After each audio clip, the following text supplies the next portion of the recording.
Welcome to today's program. I'm Marissa Milano here with Athletic Director of Plymouth Regional High School, Jim Carey. Today we're going to be giving an update on Plymouth Regional High School's athletic programs. Thank you for being here.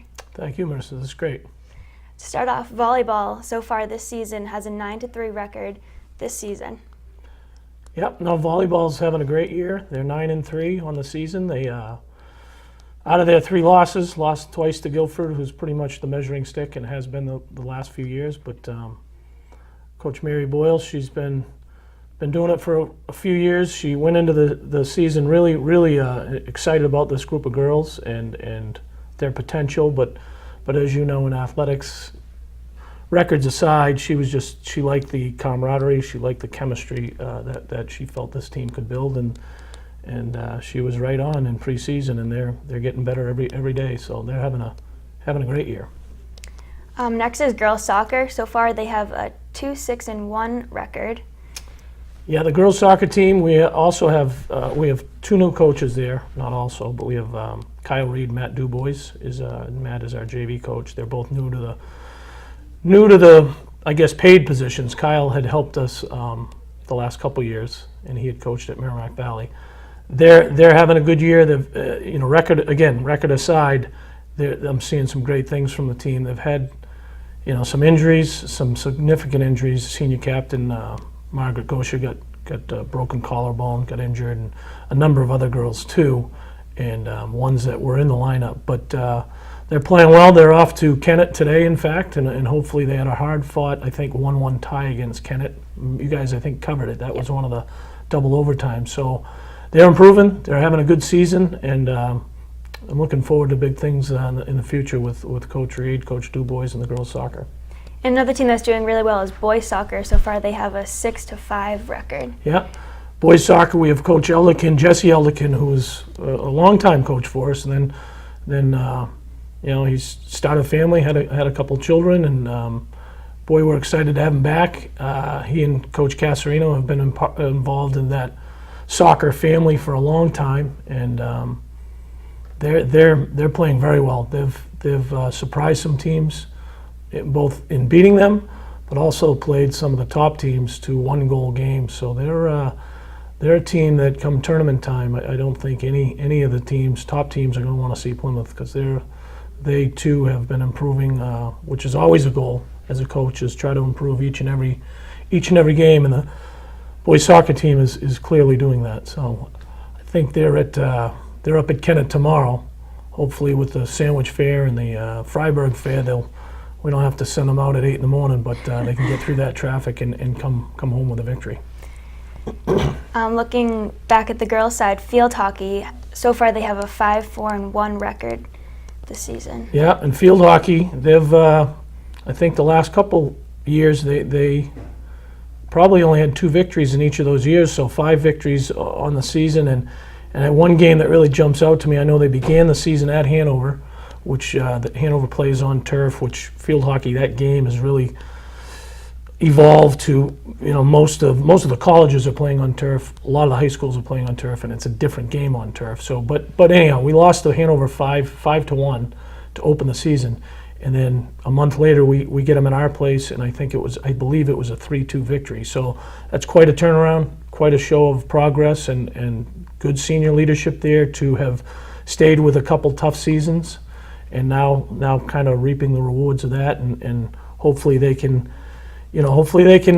get a couple more wins and get into that playoffs structure, because playoffs are always a goal that a team and a coach strives for. So they're knocking on the door. Definitely.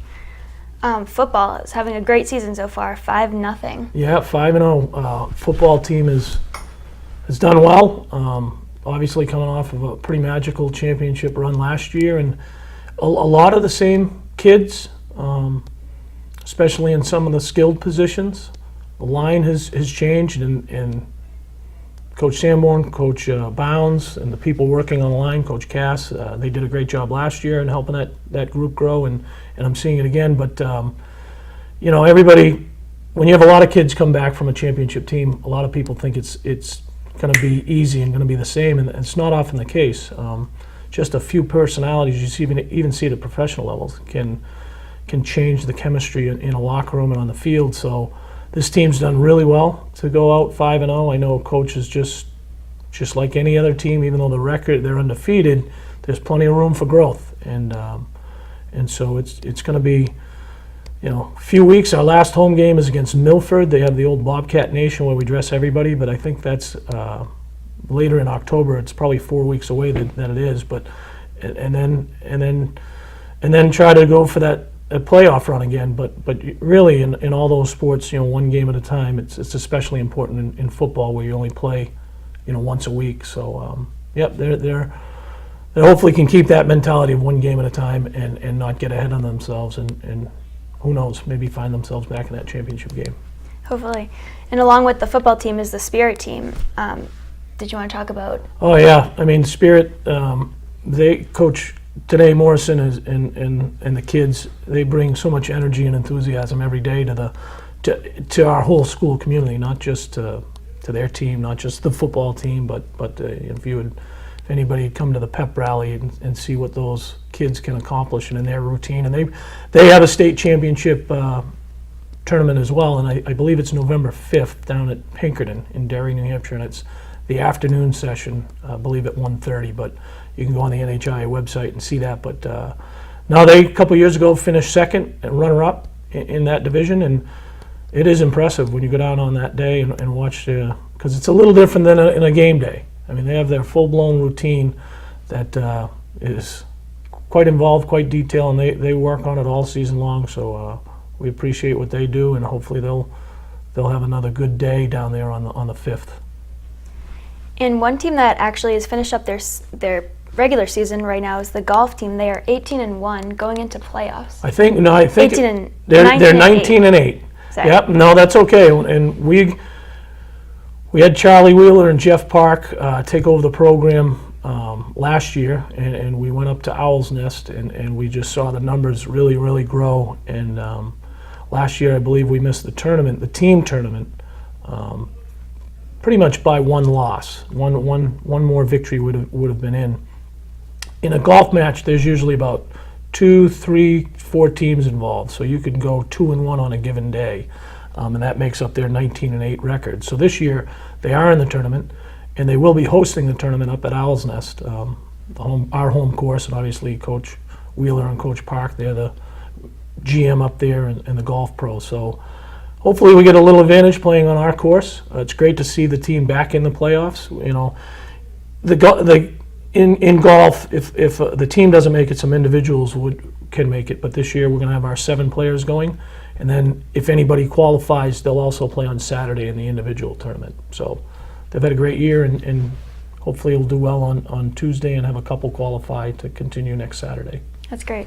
And coming up for the girls and boys cross country team, they do have a meet coming up this month. Yeah, we have our Coach Sanborn. John Sanborn was a longtime track and cross country coach, just a wonderful man, and we have a invitational tournament that we host, and that's next Friday, and so we'll be hosting probably about anywhere from 8 to a dozen teams, and I think the middle school has a meet the day before us, so it's just a nice little our whole meet there. And cross country just has a wonderful group of kids, very supportive parents, 2 new coaches in Aisha Budo, who's a master's student at Plymouth State. She's just doing outstanding. Kids are really, really enjoying her, and Mr. Havey, Andrew Havey, at our teacher in our school. So the kids have had a nice year and continue to grow, and many of them, keep improving and beating their personal times. And that's always, again, the goal is to try to improve no matter what level you start at.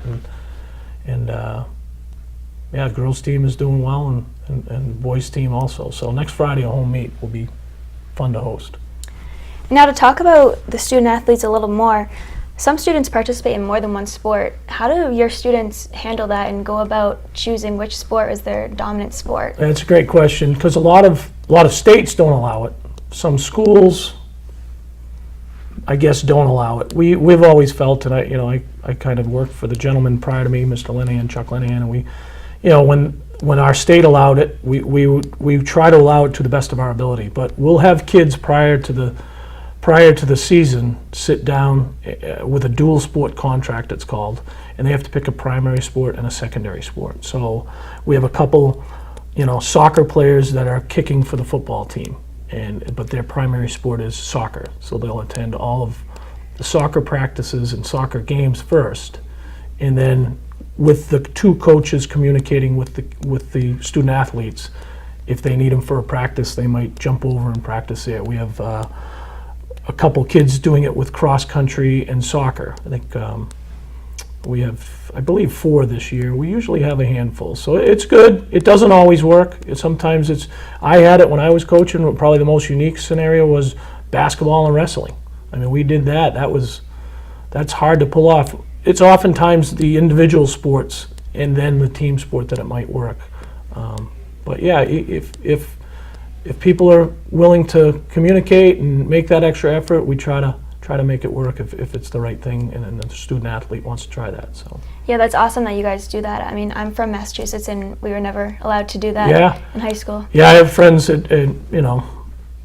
friends back home that have high school athletes, and they because again, my son is doing it for soccer and football, as is Lucas Johnstone. They do both, and my buddies are like, oh wow, that's incredible that the kids can do that. And same thing, it's as long as the kids aren't overtaxed physically, study wise.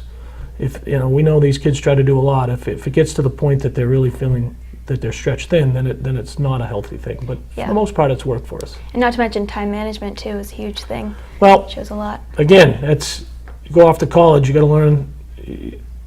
People need to learn time management skills, and especially adolescents. And usually, when they're in season like that, many people will tell you they're better at that time management than when they're not involved and not doing anything. And that's where you kind of just sometimes lose track of what's going on. So I think it is a healthy thing for the most part. Yeah, that's great.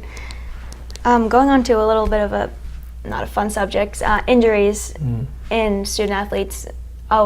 Students are always vulnerable to injuries, and one injury that seems to be a topic of discussion is concussions.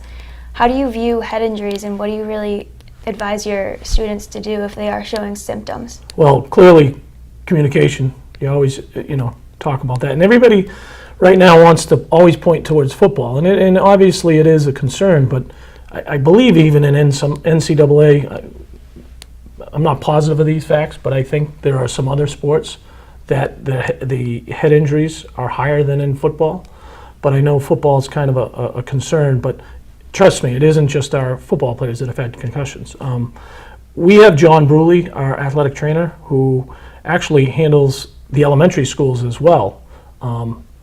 He's been doing a great job with trying to build a team approach. So you asked about first and foremost, on any injury, we need the students to be able to communicate with us. And lots of times, let's say it is a football game, but it isn't necessarily that big impact play that it happens. Sometimes it's may happen on some of the smaller plays that you don't even recognize. So we need the athletes to really communicate with their coaches first, parents when they go home. Obviously, John Bruley and the training staff, if they're there, which they are most of the time, especially at a sport like football, they are there, and a doctor. So communication, and then seeing Mr. Bruley, because what this team approach, he'll work with a lot of the doctors in the area, and they like that. They'll even come in and evaluate. But John has done the baseline test. Every student athlete has to have a baseline test every 2 years.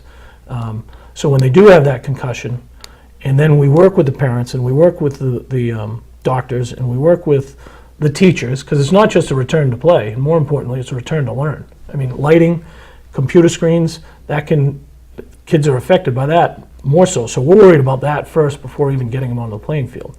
And then once we start seeing improvement, he has that baseline test to go back to, and then we do about a 5 days of exercise program before they can return to the playing field. So he's doing a great job. We're trying to be proactive. It is a hot topic, and I think right now we're in a good situation. In again, not just in the high school, but John's overseeing all the elementary schools and the middle schools. So we're very, very, very fortunate to have that set up.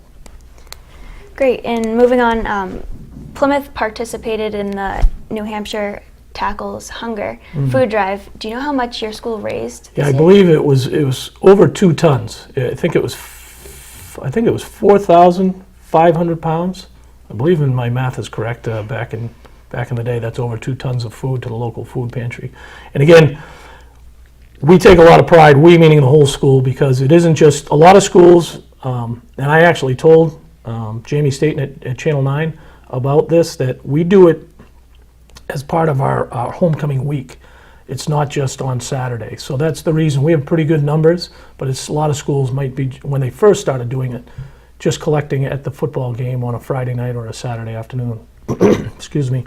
We, our whole school gets involved in the homecoming week, and there's different points for different types of things. So we give the classes some points where we have kind of a little healthy competition between the seniors, juniors, sophomores, and freshmen, and the food part is one of it, where they can earn some points. So it's great to see everybody get involved, and not just the football team or the cheerleaders. You know, our National Honor Society and Coach, Katie Donahue, our advisor, she's heavily involved with the food pantry all year long, and she does the delivery with the National Honor Society kids. So it's a great school community event for us. So yeah, it's great to bring all the athletes and all the students and faculty together to do something like that. Absolutely, and again, throughout the state, Channel 9, Hannaford Food has jumped in. I believe one of the oil companies supported this year, and it's really taken off, and it's great to see throughout the state. So that's about all the time that we have today. Thank you, Jim, for being here. Yeah, thank you very much. This was a great idea on your part. I can't thank Andrew at the station and so many of the workers, Tyler and Justin and yourself, that come out to. I know that Plymouth State, you've been covering their games, but also at Plymouth Regional High School. It's been wonderful the last couple of years, and we appreciate it very much. And we'll be back in a few weeks for another update. Thank you for tuning in today's program, and we'll see you soon. Thank you.